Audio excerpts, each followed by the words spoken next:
Israel Hamas जंग के बीच UAE ने सीरिया के राष्ट्रपति बशर उल असद को चेतावनी दी है।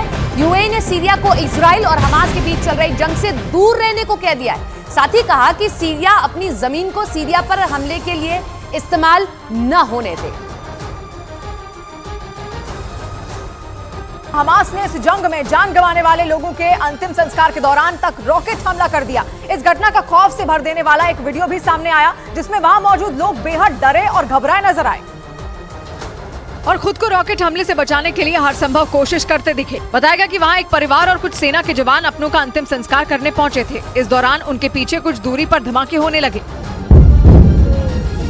जिसके बाद वहां मौजूद लोग चिल्लाने लगे और जमीन पर लेट गए और धमाकों की आवाज से बचने के लिए अपने कान बंद कर लिए। इस घटना का वीडियो इजराइल की सेना ने जारी किया।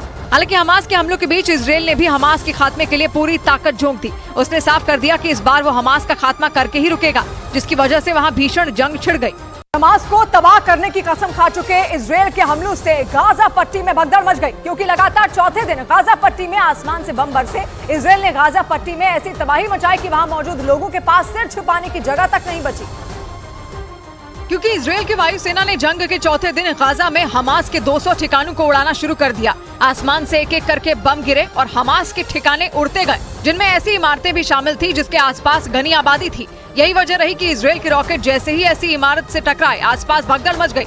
लोगों को समझ ही नहीं आया कि वो जाएं तो जाएं कहां, क्योंकि इजराइल बिना रुके हवाई हमले करता रहा। इजराइल की सेना ने गाजा में बमबारी की जो तस्वीरें जारी की, उनमें साफ नजर आया कि बमबारी की वजह से गाजा के लोगों को समझ ही नहीं आया कि वो खुद को कैसे बचाएं, क्योंकि बम लगातार गिरते रहे और इमारतें मलबे में बदलती गईं, जिससे पूरा गाजा धुआं हो गया। एक दिन पहले इजराइल ने गाजा के शुजैया में भी ऐसे ही बम बरसाए थे, जिसमें शुजैया इलाके की इमारत पलक झपकते ही मलबे में बदल गई। और अगले दिन भी इजराइल ने वही कहानी दोहराई, जिससे गाजा में रहने वाले आम लोगों की जान पर बनाई।